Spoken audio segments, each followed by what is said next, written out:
Revesti-vos de toda a armadura de Deus, para que possais resistir às astutas ciladas do diabo. Efésios 6, 11.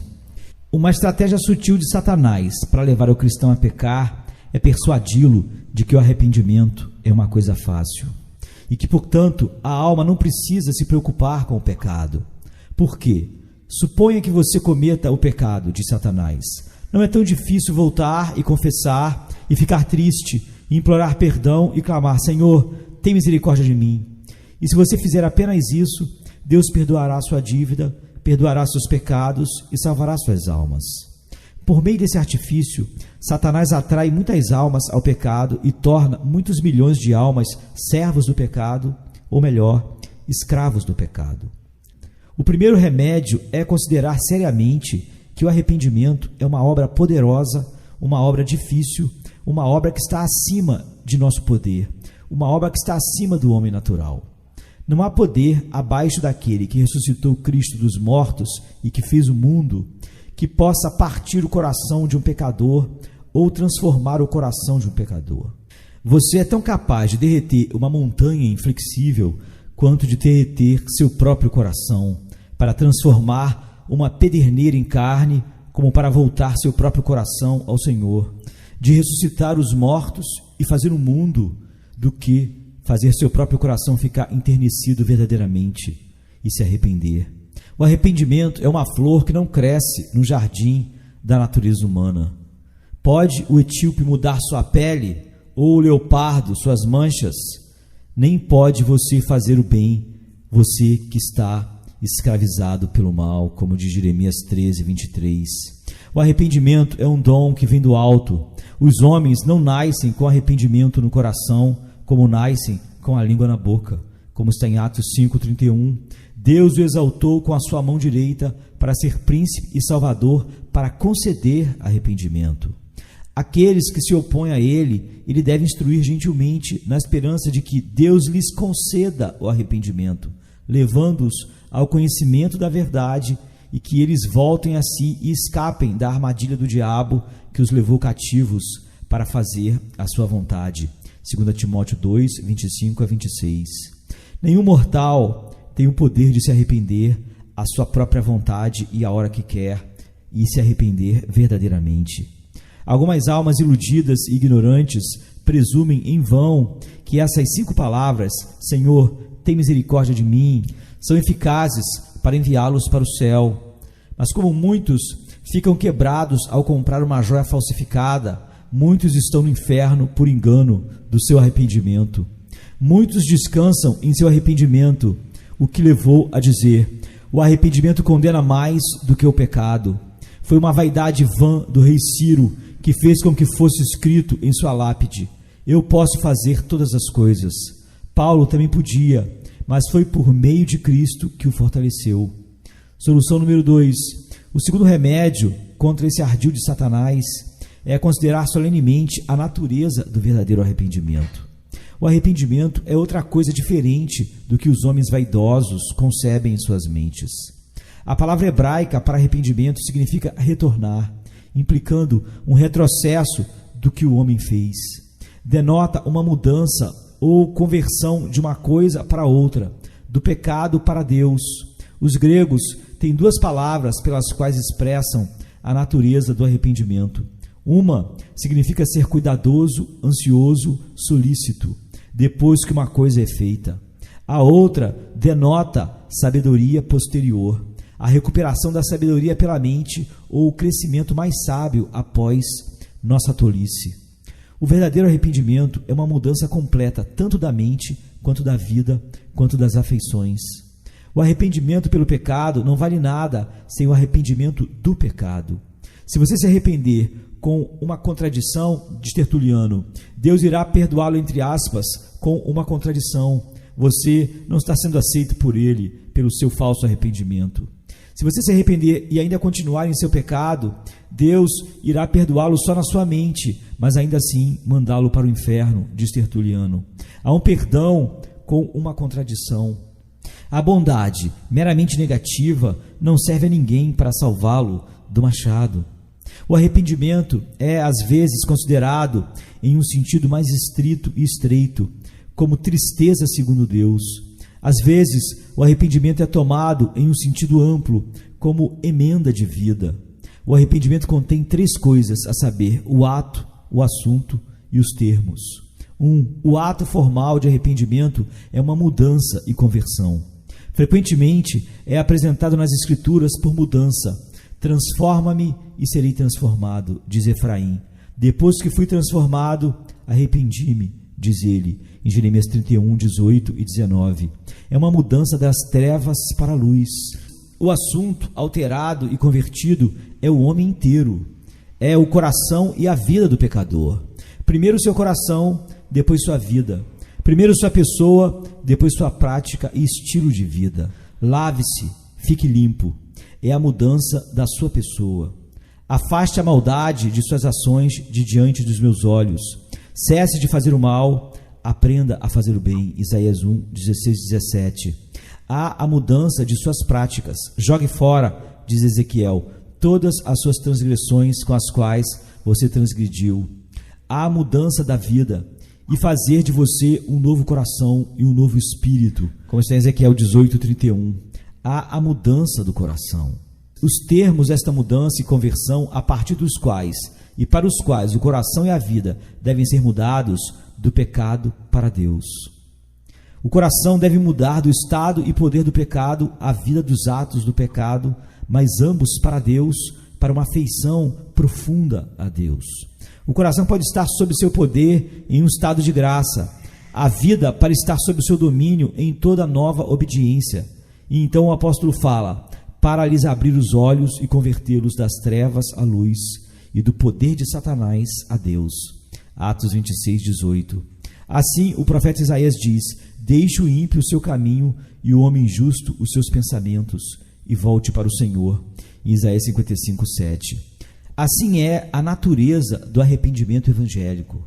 Agora, almas, me digam se é uma coisa tão fácil se arrepender como Satanás sugere.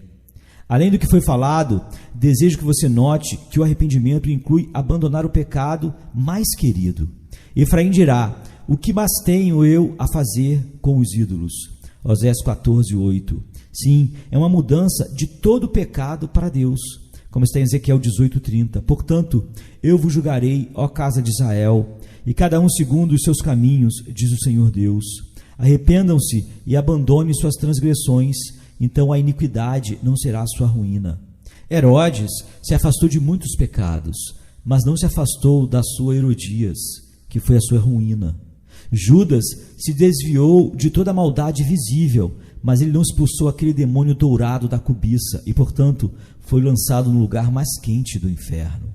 Aquele que não se desvia de todo o pecado não se afastou de nenhum pecado. Todo pecado atinge a honra de Deus, a glória de Deus, o ser de Deus, o coração de Cristo, a alegria do Espírito e a paz da consciência do homem. E, portanto, uma alma verdadeiramente penitente e arrependida ataca tudo, todo pecado, odeia tudo, todo pecado, entra em conflito com tudo e trabalhará para extrair forças de um Cristo crucificado para crucificar todos os pecados. Um verdadeiro penitente não conhece pai nem mãe, nem olho direito, nem mão direita, mas arrancará um e decepará o outro, se afastará de qualquer coisa. Saul poupou apenas um Agag, e isso custou-lhe sua alma e seu reino, como está em 1 Samuel 15, verso 9.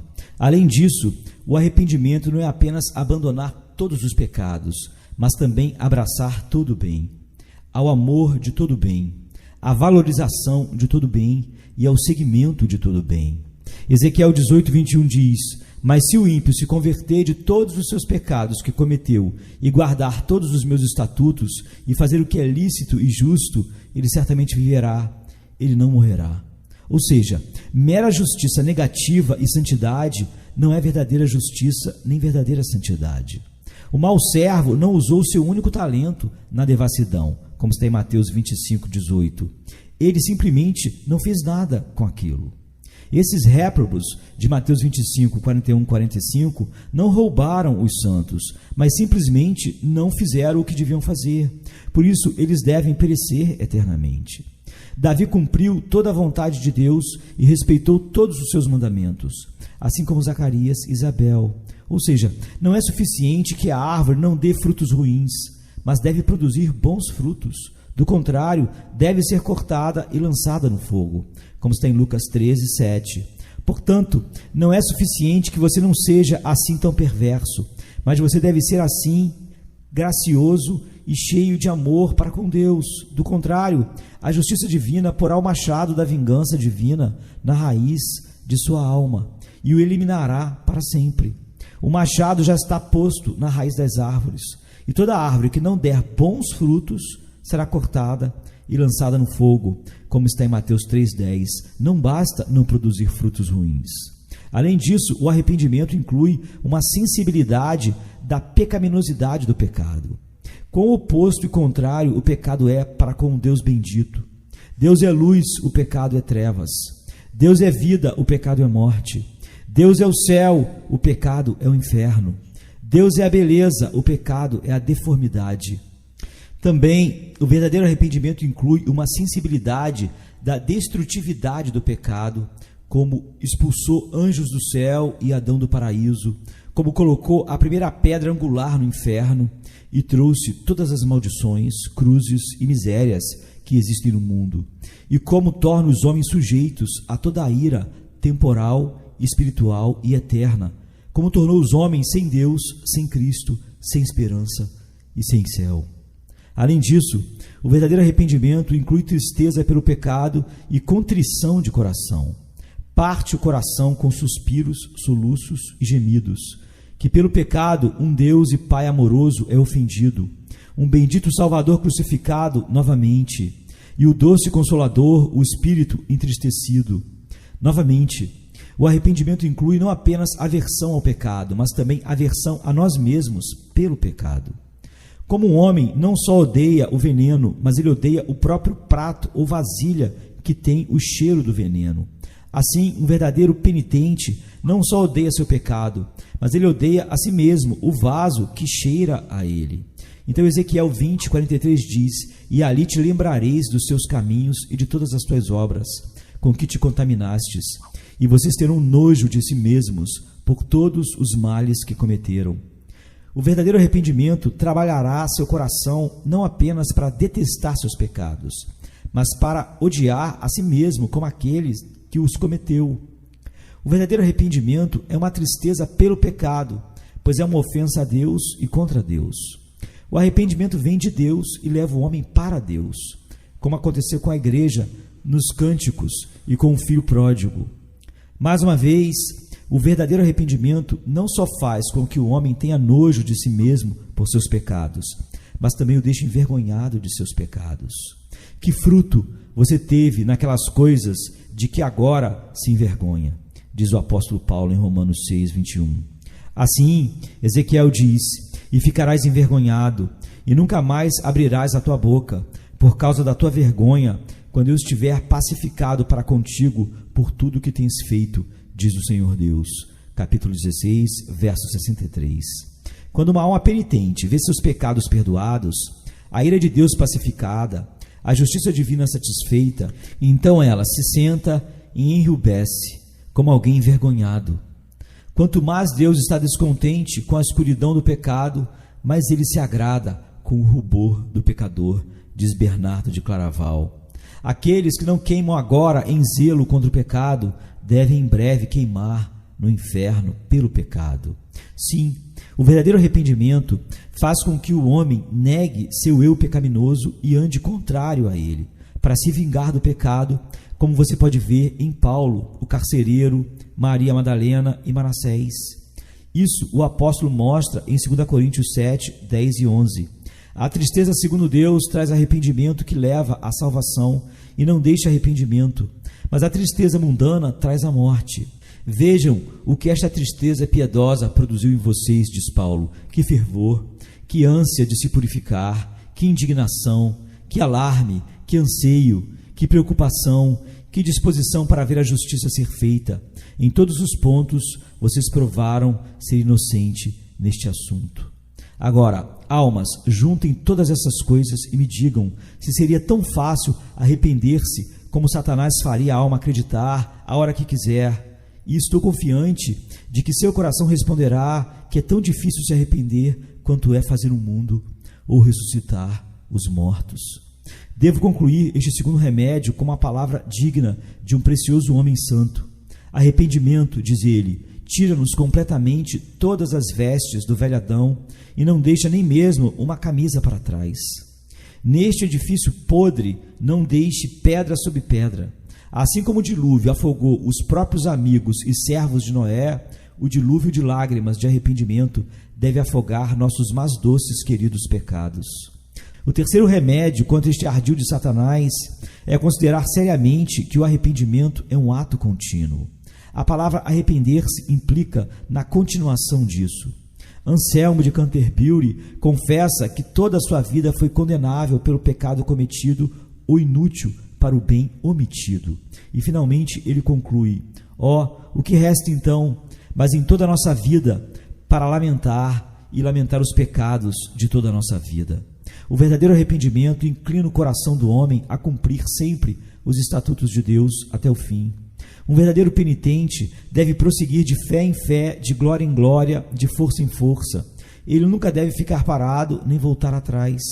O arrependimento é uma graça e deve ter sua operação diária, assim como as outras graças. O verdadeiro arrependimento é uma fonte contínua, onde as águas da tristeza, segundo Deus, estão sempre fluindo. Meu pecado está sempre diante de mim, diz Davi no Salmo 51:3.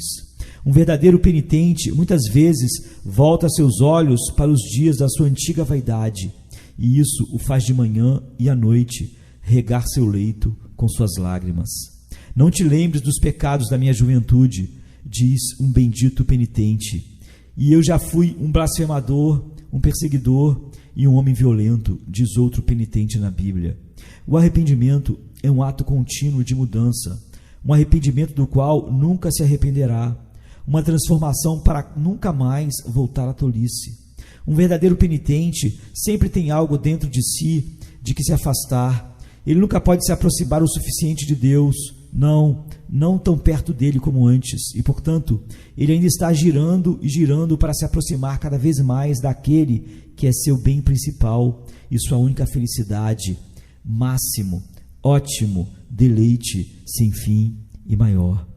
Eles estão todos os dias clamando: desventurado homem que sou, quem nos livrará do corpo desta morte? Romanos 7:24. Eles ainda são sensíveis ao pecado, e ainda estão em conflito com o pecado, e ainda estão tristes pelo pecado, e ainda têm aversão a si mesmos pelo pecado. O arrependimento não é um ato transitório, mas o ato contínuo da alma, um dom de Deus. E diga-me, ó alma tentada, se é uma coisa tão fácil como Satanás faria você acreditar, estar cada dia se voltando mais e mais do pecado e se voltando cada vez mais perto de Deus, sua melhor bem-aventurança. Um verdadeiro penitente pode tão facilmente se contentar com um ato de fé ou um ato de amor, quanto pode se contentar com um ato de arrependimento. Um rabino judeu, insistindo na prática do arrependimento sobre seus discípulos e exortando-os a não se esquecerem de se arrepender um dia antes de morrer, um deles respondeu que o dia da morte de qualquer homem era muito incerto. Arrependa-se, portanto, todos os dias, disse o rabino. E então você deve se arrepender um dia antes de morrer. Você é sábio e sabe como aplicá-lo em seu próprio benefício. O quarto remédio contra este ardil de Satanás é considerar solenemente que se a obra de arrependimento fosse uma obra tão fácil como Satanás quer que você creia, então certamente muitos não mentiriam rugindo e clamando de ira e ruína eterna sobre os horrores e terrores da consciência por não se arrepender. Sim, sem dúvida, tantos milhões não iriam para o inferno por não se arrependerem, se fosse uma coisa tão fácil se arrepender, quando quiser, como quiser, a hora que quiser. Há pobres almas com horror de consciência, clamem e digam: se todo este mundo fosse um pedaço de ouro e em nossas mãos estivesse para descartar, nós o daríamos pela mínima partícula de verdadeiro arrependimento. E você dirá que é fácil se arrepender? Quando um pobre pecador, cuja consciência foi despertada, julgar a troca de todo mundo pela menor partícula de arrependimento como a troca mais feliz que um pecador já fez, diga-me, ó alma, é bom ir para o inferno? É bom habitar com o fogo consumidor, com as queimaduras eternas? É bom estar para sempre separado da bendita e gloriosa presença de Deus e dos santos, e ser excluído para sempre das boas coisas da vida eterna, que são tantas que excedem o número da nossa imaginação, tão grandes que excedem a medida que é possível, tão preciosas que excedem todas as estimativas? Sabemos que é a maior miséria que pode sobrevir aos filhos dos homens, e não impediriam isso por meio do arrependimento, se fosse uma coisa tão fácil arrepender-se como Satanás diz. Bem, então não corro o risco de perder Deus, Cristo, o céu e sua alma para sempre, dando ouvidos a este ardil de Satanás, isto é, que é uma coisa fácil arrepender-se como, quando e onde se quiser. Se for tão fácil, por que então os corações dos homens ímpios se levantam tanto contra aqueles que pressionam a doutrina do arrependimento sobre eles da maneira mais doce e pelos argumentos mais fortes e escolhidos que as Escrituras oferecem? E por que matam dois de uma vez, o nome do trabalhador fiel e suas próprias almas, por suas palavras e atos perversos, porque são chamados ao verdadeiro arrependimento, aquilo que Satanás lhes diz que seria uma coisa tão fácil? Certamente, se o arrependimento fosse tão fácil, os homens ímpios não ficariam tão furiosos quando essa doutrina, realmente como está na Bíblia, fosse, por considerações evangélicas, pressionada sobre eles. Se você está atrasado nos pensamentos de arrependimento, seja avançado nos pensamentos do inferno, as chamas das quais somente os riachos do olho do penitente podem extinguir, diz Tertuliano. Oh, como você deve se rasgar e se dilacerar, como você deve lamentar o arrependimento infrutífero e falso. O que você dirá? Ai de mim, por não ter me livrado do peso do pecado. Ai de mim, por não ter lavado minhas manchas, mas agora estou perfurado por minhas iniquidades. Agora perdi a alegria insuperável dos anjos, é o que diz Bernardo de Claraval. O quinto remédio contra este ardil de Satanás é considerar seriamente que um arrepender-se do pecado é uma obra da graça soberana tão grande quanto não pecar. No entanto, é melhor ser protegido do pecado do que curado do pecado pelo arrependimento, como é melhor para um homem ser preservado de uma doença do que ser curado da doença. Por nossas quedas pecaminosas, os poderes da alma são enfraquecidos. A força da graça está decadente. Nossas evidências do céu estão apagadas. Temores e dúvidas e ansiedades na alma são levantadas. Deus mais uma vez perdoará este pecado escarlate e mostrará misericórdia para esta alma miserável. As corrupções do coração são mais favorecidas e confirmadas e fortalecidas, e a consciência de um homem depois de uma queda é tanto mais enfurecida ou mais entorpecida. Agora, para uma alma, apesar de tudo isso, arrepender-se de suas quedas, isso mostra que é uma obra de graça tão grande o arrepender-se do pecado verdadeiramente, quanto é não pecar, e a graça tem esse poder. O arrependimento é o vômito da alma, e de todos os purgantes, nenhum é tão difícil e duro como vomitar. O mesmo meio que tende a preservar a alma do pecado, o mesmo meio faz a alma se levantar pelo arrependimento quando ela caiu no pecado. Sabemos que a misericórdia e a benevolência de Deus é um meio especial de proteger a alma do pecado. Como Davi falou, estou constantemente ciente do seu amor infalível e tenho vivido de acordo com a tua verdade. Não passo tempo com mentirosos, nem concordo com hipócritas. Odeio as reuniões daqueles que praticam o mal e me recuso a me juntar aos ímpios. Salmo 26, 3 a 5. Assim, da mesma forma, a alma é ressuscitada pelo arrependimento do pecado, como você pode ver em Maria Madalena, que muito amou e chorou muito, porque muito lhe foi perdoado, como está em Lucas 7, 37 a 39. Portanto, diz Oséias, vinde, voltemos para o Senhor, Ele nos despedaçou, agora Ele vai nos curar. Ele nos feriu, agora Ele vai fazer um curativo em nossas feridas. Em pouco tempo, Ele nos restaurará para que possamos viver em sua presença. Oséias 6, 1 e 2. Como diz o hebraico, em seu favor.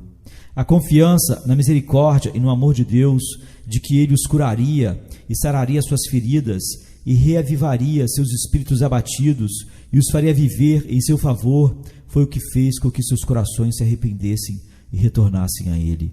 Eu poderia ainda mostrar a você esta verdade em muitos outros detalhes, mas isso pode ser suficiente. Lembre-se apenas disso no geral, que há tanto do poder de Deus e amor de Deus e fé em Deus e temor de Deus e cuidado para agradar a Deus, zelo para a glória de Deus, como está em 2 Coríntios 7:11, requisito para fazer o homem se arrepender do pecado verdadeiramente, como há para manter o homem longe do pecado, pelo qual você pode facilmente julgar que arrepender-se do pecado é uma obra tão grande quanto não pecar. E agora diga-me, ó alma, é uma coisa fácil não pecar? Sabemos então que certamente não é uma coisa fácil arrepender-se verdadeiramente do pecado. O sexto remédio contra este ardil de Satanás é considerar seriamente que aquele que agora o tenta pecar por causa disso, que o arrependimento é fácil, em breve fará com que você se desespere e quebrará para sempre o pescoço da sua alma. Apresenta o arrependimento como a obra mais difícil e árdua do mundo, é o que ele fará. E com esse propósito, ele porá em ordem seus pecados diante de você e os fará dizer: nós somos seus e devemos segui-lo. Beda falou de um certo grande homem que foi admoestado em sua doença a se arrepender e que respondeu que ainda não se arrependeria, pois se ele se recuperasse, seus companheiros iriam rir dele. Mas ficando cada vez mais doente, seus amigos o pressionaram novamente para que se arrependesse. Mas então ele lhes disse que era tarde demais, por enquanto, disse ele. Eu sou julgado e condenado, o meu coração é uma pedra. Agora, Satanás ajudará a trabalhar a alma para olhar para cima e ver Deus irado, e olhar para dentro e ver a consciência acusando e condenando, e olhar para baixo e ver a boca do inferno aberta para receber a alma impenitente. E tudo isso para tornar a obra de arrependimento impossível para a alma. O que diz Satanás? Você acha que é fácil, por todo o poder da graça, não pode conquistar enquanto estamos neste mundo? É fácil, diz Satanás, abandonar algum ato exterior do pecado no qual você está viciado. Você não se lembra de que sempre se queixou de tais e tais pecados em particular e decidiu abandoná-los? E ainda, até esta hora, você não tem poder e nem conseguiu. O que será então abandonar todo o pecado? Sim, mortificar e eliminar esses pecados, essas queridas concupiscências que são como juntas e membros, que são como mãos direitas e olhos direitos. Você não amou seus pecados mais do que o seu Salvador. Você não preferiu a terra ao céu. Você não negligenciou o tempo todo os meios de graça e desprezou as ofertas da graça e irritou e entristeceu o Espírito da graça. Não haveria fim se eu colocasse diante de você os males infinitos que você cometeu e os inúmeros bons serviços que você omitiu e as frequentes verificações da sua própria consciência que você condenou tentando apagá-las. E, portanto, você pode concluir que nunca se arrependerá, que nunca se arrependerá. Agora, diz Satanás, leve em consideração seus inúmeros pecados e a grandeza dos seus pecados, a impureza dos seus pecados, a hediondez dos seus pecados e as circunstâncias de seus pecados. E você verá facilmente que aqueles pecados que você pensava serem apenas partículas fácil de você se arrepender são de fato montanhas. E agora, não é em vão arrepender-se deles, Satanás dirá. Certamente, diz Satanás, se você buscar arrependimento e graça com lágrimas, como Esaú, você não encontrará, pois Esaú não encontrou. Sua areia correu pela ampulheta, seu sol se pôs, a porta da misericórdia foi fechada, o cetro de ouro foi retirado, e agora você que desprezou a misericórdia será destruído para sempre pela justiça. Para um desgraçado como você, tentar o arrependimento é tentar algo impossível. É impossível que você, que em toda a sua vida nunca pôde vencer um único pecado, domine tal número incontável de pecados, que estão tão perto, tão queridos, tão necessários e tão lucrativos para você em seu coração, que há tanto tempo se deitou e se hospedou em você, que foram velhos conhecidos e amigos e companheiros teus. Você nunca se propôs, prometeu, fez votos e decidiu entrar na prática do arrependimento, mas até hoje nunca conseguiu alcançá-lo. Certamente é em vão lutar contra a corrente, onde é tão impossível vencer, você está perdido e abandonado para sempre. Para o inferno você deve ir, para o inferno você deve ir. Ah, almas, aquele que agora o tenta pecar, sugerindo-lhe a facilidade do arrependimento, por fim te levará ao desespero e apresentará o arrependimento como a obra mais difícil em todo o mundo, e uma obra tão acima do homem quanto o céu está acima do inferno, como a luz está acima das trevas. Ó, se você fosse sábio em romper seus pecados pelo arrependimento oportuno. O arrependimento é uma obra que deve ser realizada em tempo hábil, ou totalmente será desfeita para sempre.